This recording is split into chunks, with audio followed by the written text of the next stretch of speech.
Hello students, आप सभी का फिर से स्वागत है आपके फेवरेट वीडियो गुरु पे, जहां पे मैं आपकी इंग्लिश गुरु आपके साथ जुड़े हुए हैं आपको बैंक और एसएससी दोनों की तैयारी करवाने के लिए। कल हमने क्या सीखा? कल हमने सीखा कि प्रोनाउंस कैसे सेंटेंसेस में आते हैं, कितने फॉर्म्स हैं, कितने केसेस हैं और पर्सनल प्रोनाउंस के एक्सेप्शंस क्या क्या बनते हैं, इनसे रिलेटेड एरर्स किस किस टाइप के होते हैं और किस किस फॉर्म में आपको अवेलेबल होंगे। आज हम एक और नए कॉन्सेप्ट के साथ आ रहे हैं प्रोनाउंस के, जो कि एसएससी में एरर करेक्शन में बहुत ज्यादा इंपॉर्टेंट पार्ट प्ले करता है और इसको एरर्स में कैसे रिलेट करना है आज हम वो सीखेंगे। तो आज का टॉपिक आपके प्रोनाउंस के सिर्फ दो ही इंपॉर्टेंट कॉन्सेप्ट्स पर है, वो है आपका reflexive pronoun and एम्फैटिक pronoun. Now before I begin this topic, पहले जाने से पहले कुछ चीजें समझ लेते हैं प्रोनाउंस के बारे में। पहले समझते हैं प्रोनाउंस तो बहुत से फॉर्म्स में होते हैं और वो पोजेशन बताते हैं, तो फिर पोजेसिव प्रोनाउंस और पोजेसिव एडजेक्टिव्स कैसे होते हैं। पहले तो देखो, एक सिंपल सी चीज याद रखिएगा, जैसे आप एडजेक्टिव वर्ड से समझते हो, आप यही समझना कि अगर वो पोजेसिव एडजेक्टिव है तो भी वो आपके सेंटेंस में किसी नाउन के पहले ही बैठेगा, वो हमेशा पोजेशन शो करेगा। मतलब वो सेंटेंस में जब भी बैठेगा आपके नाउन के पहले बैठेगा या ओनरशिप या फिर पोजेशन के लिए। जैसे कि पॉजेसिव प्रोनाउंस अगर सेंटेंस में यूज होंगे तो ये आपके सेंटेंस का सब्जेक्ट भी बन सकते हैं और ऑब्जेक्ट भी बन सकते हैं। ध्यान दीजिएगा, पॉजेसिव एडजेक्टिव्स आपके नाउन के पहले बैठते हैं। जैसे कि मान लीजिए अगर हम बोले this is my book, right. Possessive adjectives में जो वर्ड्स आते हैं वो जनरली ऐसे होते हैं, आपके माई होगा, योर होगा, हिज होगा, हर होगा। लेकिन जब यही पॉजेसिव एडजेक्टिव आपके पॉजेसिव प्रोनाउंस बन जाएंगे, ध्यान दीजिएगा, अगर आपके पॉजेसिव प्रोनाउंस बन जाएंगे तो माई हो जाएगा आपके सेंटेंस में माइन, योर हो जाएगा आपके सेंटेंस में योर्स, हिज ही रहेगा और हर हो जाएगा आपके सेंटेंस में हर्स। ये आपके पॉजेसिव एडजेक्टिव्स और प्रोनाउंस में डिफरेंसेस होते हैं।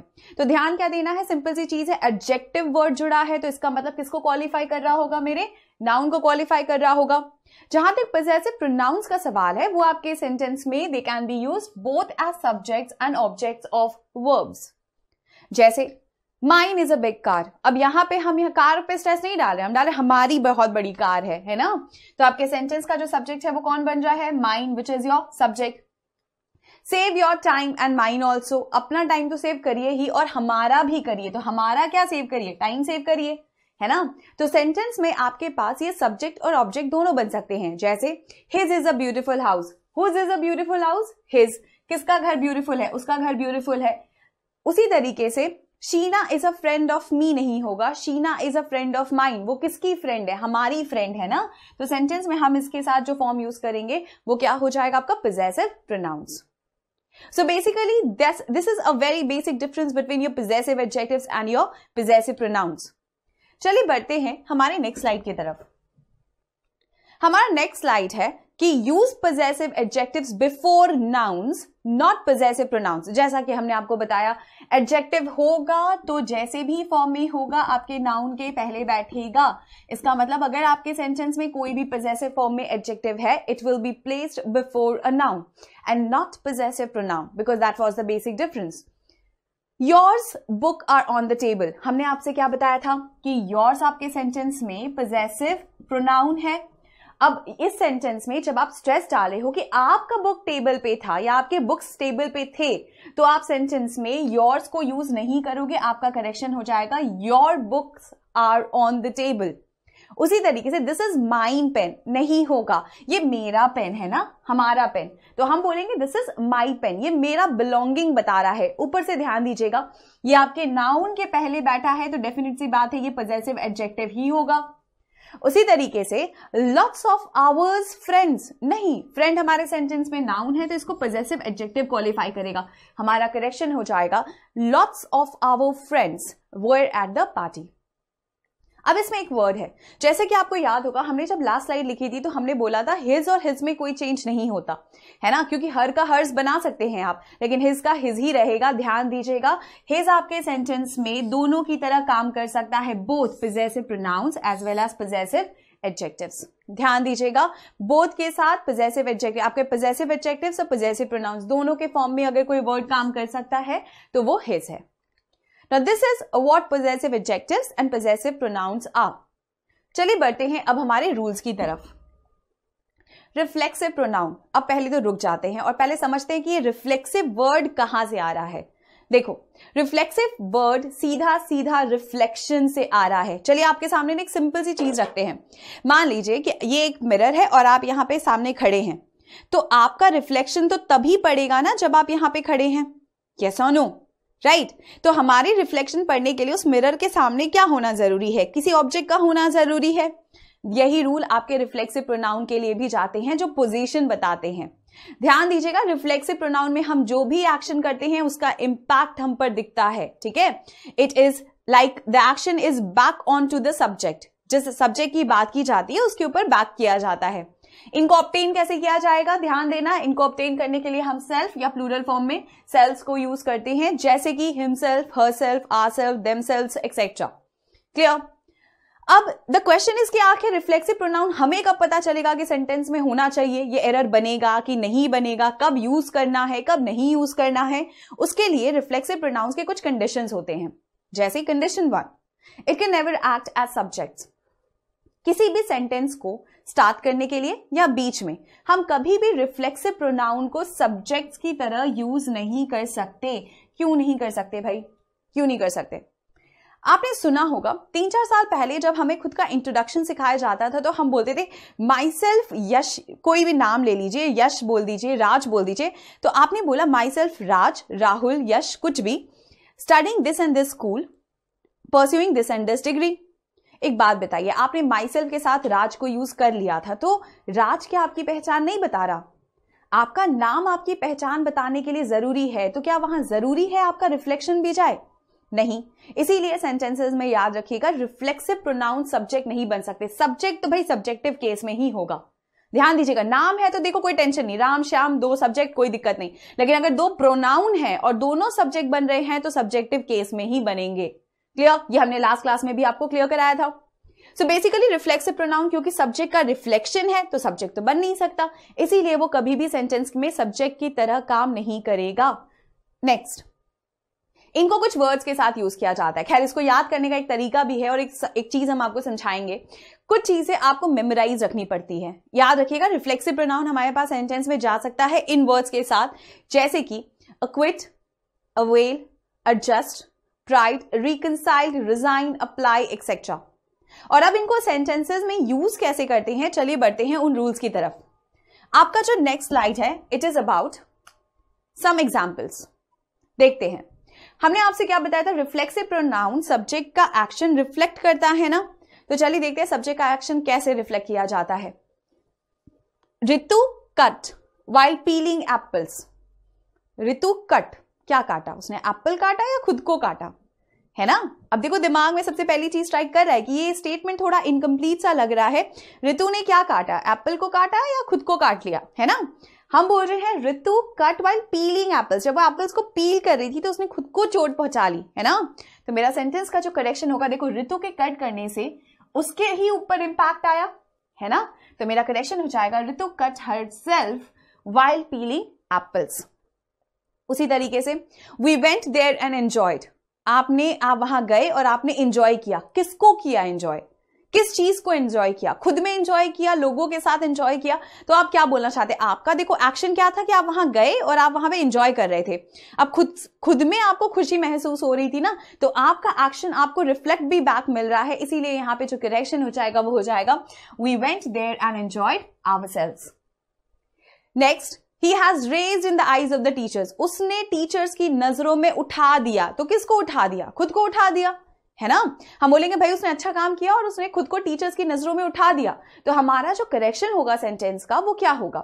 he has raised himself in the eyes of the teachers। उसने किसको उठा दिया? he has raised whom? he has raised himself in the eyes of the teachers।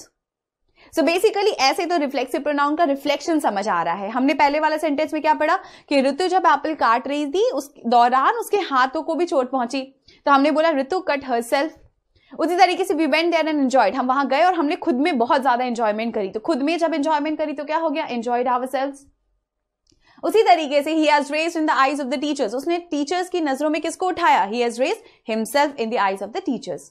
तो ये तो एक तरीका है रिफ्लेक्सिव प्रोनाउंस को समझने का, उनको अंडरस्टैंड करने का और उनको कैसे कैसे रिफ्लेक्शन की तरह यूज करते हैं वो समझने का। चलिए बढ़ते हैं हमारे नेक्स्ट क्वेश्चन की तरफ। हमारा नेक्स्ट स्लाइड है about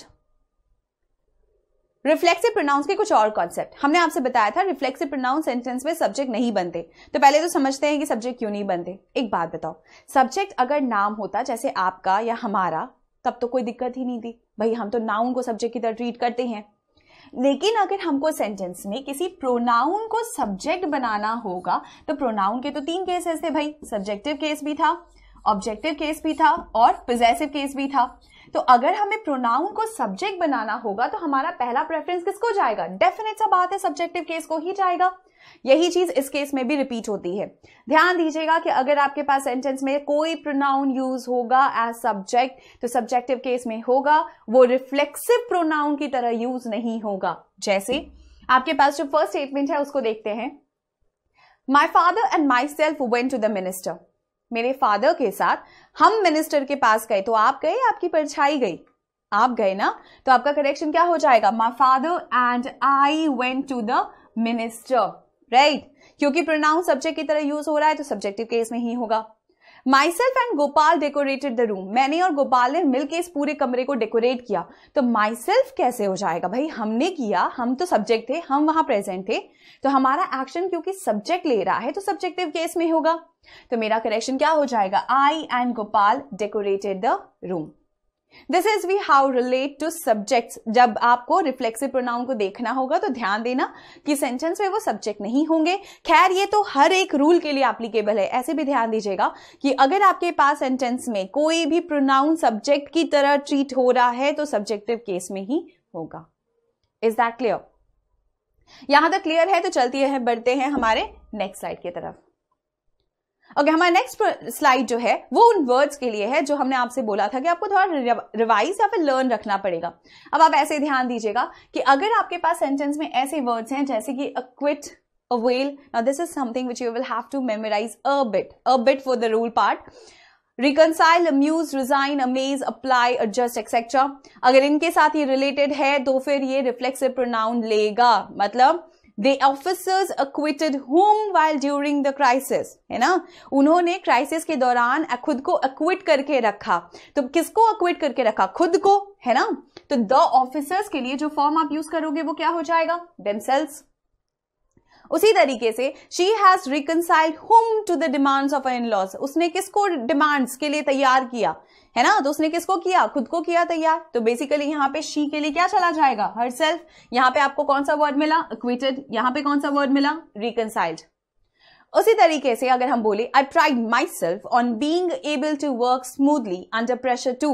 I said I pride myself on being able to work smoothly under pressure too। हम खुद पे नाज करते हैं, तो हम खुद पे नाज कर रहे हैं ना कि हम प्रेशर में भी बहुत अच्छा काम परफॉर्म करते हैं। तो बेसिकली I pride के लिए, क्योंकि यहाँ पे देखो I जा रहा है एज सब्जेक्ट, प्राइड जा रहा है आपका वर्ड, तो आपका जो करेक्शन हो जाएगा वो क्या ले लेगा? Reflexive pronoun. मतलब जब आप अपने ही एक्शन को रिफ्लेक्ट करते हुए कोई स्टेटमेंट देंगे तो रिफ्लेक्सिव प्रोनाउंस को ही यूज करेंगे। Basically, this is how we use reflexive pronouns in sentences. Next, there is an exception to this rule. Now, this exception is with the word enjoyed, or maybe some other words as well. ये placement या position का difference बताता है, इससे खोजना बहुत आसान हो जाएगा। देखो, बोला जा रहा है अगर enjoyed किसी ऑब्जेक्ट के साथ जा रहा है, तो एक बात याद रखना, ऑब्जेक्ट का पहले मतलब क्या होता है। हमारे पास हर एक सेंटेंस में, जब आपको याद होगा, जब हमने पहले आपको पढ़ाया था आपके सेंटेंस वाला पार्ट, तो हमने बताया था सब्जेक्ट ऑब्जेक्ट कैसे होते हैं, है ना? तो देखो, जब आपके सेंटेंस में सब्जेक्ट भी होता है, ऑब्जेक्ट भी होता है, भाई वर्ब भी होता है ना? सब्जेक्ट को खोजने का तरीका होता है हु, कौन, है ना? राइट। लेकिन ऑब्जेक्ट को खोजने का तरीका क्या होता है? या फिर व्हाट बोल दो आप ऑब्जेक्ट को, सॉरी व्हाट नहीं, सॉरी आपका व्हाट ऑब्जेक्ट में चला जाएगा। ऑब्जेक्ट को खोजने का 2 तरीका होता है। अगर आपके सेंटेंस में व्हाट या फिर हुम का आंसर आ रहा है, ध्यान दीजिएगा, WH वर्ड्स के यही 2 वर्ड्स हैं जो ऑब्जेक्ट खोजते हैं। अगर आपके सेंटेंस में व्हाट या फिर हुम का आंसर आ रहा है तो आपके सेंटेंस में वो ऑब्जेक्ट की तरह ट्रीट किया जाएगा। जैसे अगर हम मान लीजिए बोलें कि एंजॉयड वर्ड जो है, अगर वो ऑब्जेक्ट के साथ है, मतलब व्हाट एंड हुम का अगर उसमें आंसर आ रहा है, ठीक है, तब हम रिफ्लेक्सिव प्रोनाउंस को यूज नहीं करेंगे, राइट? अब देखो, अगर आप सेंटेंस बोलोगे तो हम अगर सेंटेंस को इस तरह से बोल दें कि दे एंजॉयड एट द पार्टी, सही है, एंजॉय वर्ड के साथ वहां ऑब्जेक्ट है तो हमने रिफ्लेक्सिव प्रोनाउन यूज नहीं किया। यहां पे हुम की जरूरत ही नहीं पड़ी थी, एट द पार्टी वहां पे प्लेस का काम कर रहा था, ठीक है। They enjoyed themselves at the party. अब द नेक्स्ट क्वेश्चन इज कि अगर ऑब्जेक्ट मेंशन नहीं है, ठीक है, अगर आपके सेंटेंस में ऑब्जेक्ट मेंशन नहीं है तो फिर हम रिफ्लेक्सिव प्रोनाउंस को यूज करेंगे। तो दे एंजॉयड व्हाट, दे एंजॉयड हुम, दे एंजॉयड देमसेल्व्स। चलिए बढ़ते हैं हमारे नेक्स्ट कॉन्सेप्ट की तरफ, which is your emphasising pronoun, जिसको हम बहुत पॉपुलरली एम्फैटिक प्रोनाउन भी बोलते हैं। डिफरेंस क्या है भाई, दोनों एक जैसे दिखते हैं? बिल्कुल दिखते हैं। देखो, आपके सेंटेंस में reflexive pronouns can be used as emphatic pronouns as well. Actually दोनों के फॉर्म्स में कोई चेंज नहीं होता। यहां भी himself, herself, ourself, itself, themself होता है, बिल्कुल होता है। तो फिर यूज कैसे करेंगे? ये आपके सब्जेक्ट को एम्फसाइज कर रहा होगा, ध्यान दीजिएगा, ये आपके सब्जेक्ट को एम्फसाइज कर रहा होगा, मतलब सब्जेक्ट के एक्शन को। एक बार पहले समझते सब्जेक्ट का एक्शन क्या होगा। चलिए मान लीजिए कि आप और आपका फ्रेंड एक रूम को शेयर करते हैं, ठीक है। आप दोनों ने रूम में बहुत गंदगी मचा के रखी थी। सुबह डैड का कॉल आ गया 6 बजे कि भाई मैं तो 10 बजे तक तुम्हारे यहाँ पहुंच रहा हूं। अब घबराते हुए आपने अपने फ्रेंड को बोला, भाई उठो, 10 बजे तक पापा आ जाएंगे, चलो चल के रूम की पूरी क्लीनिंग कर देते हैं, ठीक है। आपके फ्रेंड ने जैसे ही सुना आपके फादर आ रहे और आप क्लीनिंग की बात करें, वो सीधा निकल गया ऑफिस पे या फिर बाहर चला गया वॉक पे। अब आप बच गए अकेले। अकेले पड़ने पर आपने उस बंदे से बोला कि भाई आपने पूरी रूम की क्लीनिंग कर दी, आपने सफाई कर दी, आपने मॉपिंग कर दी, आपने कपड़े धो दिए, अब रूम पूरा क्लीन है। जब 10 बजे आपके डैड आ गए, he was very impressed and he said, बेटा तुमने रूम बहुत क्लीन रखा है ना, तुमने रूम बहुत क्लीन रखा है। आप इतने इरिटेटेड थे दिन भर से काम करके कि आपने बोला, पापा उसने कुछ नहीं किया, जो भी किया वो हमने किया। तो देखो, जब आप बोल रहे हो जो भी किया हमने किया, तो आपने क्या किया? अपने एक्शन को एम्फसाइज किया ना, कि भाई उसने रूम नहीं साफ किया, हमने किया, सिर्फ हमने, है ना। तो आप क्या बोलोगे? I myself cleaned the room, right. आप सेंटेंस को कैसे बोलोगे? I myself clean the room. उसी तरीके से अगर कोई वर्ब आपके सेंटेंस में, ध्यान दीजिएगा कि कौन कौन सा कंडीशन एम्फसाइज बना सकता है। If the verb is transitive, transitive verb मतलब इसके पास ऑब्जेक्ट होना चाहिए, और ऑब्जेक्ट को खोजने का क्राइटेरिया अभी बताया था आपको, या तो व्हाट होगा या तो whom होगा। सो बेसिकली अगर आपके सेंटेंस का कोई भी वर्ब ट्रांजिटिव है, The emphatic pronoun can be placed just after the subject। यहां पे जो emphatic pronoun यूज किया जाएगा वो सब्जेक्ट के तुरंत बाद किया जाएगा, या फिर after the object also। जैसे Ritu herself wrote the letter, Ritu wrote the letter herself। आप दोनों बोल सकते हो, दोनों ही बिल्कुल सही है। तो अब आप इसको याद कैसे करोगे? She herself addressed the team, उसने खुद टीम को एड्रेस किया। I myself clean the room. देखो हर जगह आपको दिखेगा कि एम्फैटिक प्रोनाउन सीधा सीधा आपके सब्जेक्ट के बाद बैठ रहा है ना। क्यों? क्योंकि वो सब्जेक्ट के ही एक्शन को एम्फसाइज कर रहा है। हमने बोला कुछ लोग पकड़े गए और उन्होंने खुद से अपना गिल्ट मान लिया, तो हम बोलेंगे ना they themselves admitted their guilt. वो खुद ये मानने को तैयार हो गए कि उन्होंने ही ये गलती की थी। देखो एम्फैटिक प्रोनाउन इसीलिए बोला जा रहा है क्योंकि ये किसको एम्फसाइज कर रहा है? सीधा सीधा मेरे सब्जेक्ट के एक्शन को, इसीलिए हम इसको एम्फैटिक प्रोनाउन बोलते हैं। So this is how we relate to emphatic pronouns and their different uses and when to apply them into sentences, right? चलिए बढ़ते हैं हमारे नेक्स्ट क्वेश्चन की तरफ, क्या हमारे नेक्स्ट स्लाइड की तरफ। Emphasizing pronouns में एक चीज याद रखिएगा, it is when the emphasizing pronoun is not emphasizing the subject, rather it's emphasizing another noun। कई बार आपको ऐसा भी मिलेगा कि जब आपके सेंटेंस में कोई emphasizing pronoun है जो सब्जेक्ट को एम्फसाइज नहीं कर रहा है, वो किसी और ही नाउन को एम्फसाइज कर रहा है, it's placed immediately after that noun. तो जिसको एम्फसाइज किया जाएगा वो हमेशा ठीक उसके बाद ही बैठेगा, मतलब after that noun. Like I spoke to the president himself. अब हम देखो अपनी बात नहीं कर रहे, हम बोल रहे हमने जाकर सीधा प्रेसिडेंट से ही बात किया, खुद प्रेसिडेंट से, प्रेसिडेंट के किसी आदमी से बात नहीं किया।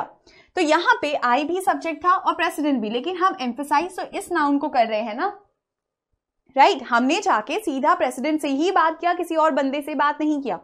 तो एम्फसाइजिंग प्रोनाउंस ऐसे केसेस में भी यूज किए जा सकते हैं। इस सेंटेंस का सीधा सीधा मीनिंग निकल जाए है कि हमने जाकर प्रेसिडेंट से डायरेक्टली बात करी, ना कि उसके किसी एजेंट से। उसी तरीके से I saw Rajan himself in the market. Rajan के साथ एम्फसाइजिंग प्रोनाउन क्यों जा रहा है? क्योंकि हमने राजन को खुद मार्केट में देखा, हमने राजन को खुद मार्केट में देखा, मतलब राजन के अलावा वहां और कोई नहीं था, खुद राजन वहां मार्केट में था, है ना। तो हमने क्या देखा? हमने अपने एक्शन को एम्फसाइज नहीं किया, हमने बताया राजन की प्रेजेंस कैसी थी। सो बेसिकली अगर आपके पास सेंटेंस में एक से ज्यादा नाउन्स हो जाए तो भी एम्फैटिक प्रोनाउन यूज किया जा सकता है अगर एम्फेसिस उस सेकंड नाउन को दिया जा रहा हो। बस ध्यान इतना दीजिएगा कि इस केस में जिसको एम्फसाइज कर रहे हैं, ठीक है, जिसको एम्फसाइज कर रहे हैं, एम्फैटिक प्रोनाउन उसी के बाद में जाएगा। ध्यान क्या देना है कि पहले वाले केस में हम नाउन के तुरंत बाद, क्योंकि अपने एक्शन को एम्फसाइज कर रहे थे, है ना, तो हम नाउन के तुरंत बाद यूज कर रहे थे। लेकिन जब आप किसी और नाउन को एम्फसाइज करोगे तो एम्फैटिक प्रोनाउन सीधा सीधा उस नाउन के बाद में बैठेगा। ये तो थे आपके दो अलग अलग concepts about एम्फैटिक pronouns and reflexive pronouns, जो दिखने में दोनों एक जैसे हैं लेकिन सेंटेंसेस में अलग अलग यूज किए जाते हैं। Before I and today's slide, हम आपसे कुछ बोल देना चाहते हैं। रिफ्लेक्सिव प्रोनाउन और एम्फैटिक प्रोनाउन के साथ बच्चे बहुत ज्यादा कंफ्यूज होते हैं, स्पेशली जब हमें एरर करेक्शंस मिलता है। दो चीजों पे हमेशा ध्यान दीजिएगा, चाहे एम्फैटिक के लिए हो चाहे रिफ्लेक्सिव के लिए हो। ये वर्ड अपने आप में देखो आंसर दे रहा है, ये जब भी एम्फसाइज करेगा, सब्जेक्ट को एम्फसाइज करेगा, सब्जेक्ट के तुरंत बाद ही बैठता है, ठीक है। और दूसरी चीज याद रखिएगा कि इसके साथ आपके पास ट्रांजिटिव वर्ब्स भी होने चाहिए। ट्रांजिटिव वर्ब्स मतलब हमारे पास सेंटेंस में क्या होना चाहिए, ऑब्जेक्ट, और ऑब्जेक्ट का खोजने का क्या क्राइटेरिया है, सेंटेंस में क्या खोजो आप, सीधे सीधे व्हाट और हुम। जहां तक आपके रिफ्लेक्सिव प्रोनाउंस का सवाल है, ये सब्जेक्ट का रिफ्लेक्शन होते हैं, ठीक है, सब्जेक्ट का रिफ्लेक्शन होते हैं। जनरली इनका प्लेसमेंट हमेशा देखना वर्ब के बाद में होता है, क्योंकि ये एक्शन का रिफ्लेक्शन होते हैं। This is the difference between reflexive pronoun and एम्फैटिक pronoun. याद करिएगा, हमने जब आपसे बोला था Ritu cut herself, actually Ritu ने किसको काटा उससे बाद में फर्क पड़ा, उसने कट किया, तो पहले एक वर्ब आया ना आपके सेंटेंस में, बाद में हमने हरसेल्फ को यूज किया। यही आपके दो मेजर डिफरेंस बन जाते हैं रिफ्लेक्सिव और एम्फैटिक प्रोनाउंस के। इसको ध्यान देना बहुत जरूरी है। याद रखिएगा, रिफ्लेक्सिव प्रोनाउन एक्शन का रिफ्लेक्शन होता है, सब्जेक्ट के एक्शन का रिफ्लेक्शन, इसीलिए एक्शन के बाद में आता है, वर्ब के बाद में। एम्फैटिक प्रोनाउन सीधा सीधा सब्जेक्ट को एम्फसाइज कर रहा होता है, इसीलिए सीधे सीधे किसके बाद आता है, हमारे सब्जेक्ट के बाद में। ऊपर से ट्रांजिटिव वर्ब मिल गया तो भी आप एम्फैटिक प्रोनाउंस को यूज कर सकते हो। So these are two basic concepts on how to use reflexive and emphatic pronouns correctly in sentences. Next day हम फिर आपसे मिलेंगे इनके रूल्स के साथ और कुछ और नए कॉन्सेप्ट्स और कुछ एरर करेक्शंस के साथ, ताकि आपको ये समझा पाए कि इन सेंटेंसेस से या इन फॉर्म से एरर्स कैसे कैसे आते हैं। तब तक के लिए अपनी प्रिपरेशन को ऐसे ही जारी रखिएगा। मिलेंगे आपसे अगले दिन। Thank you.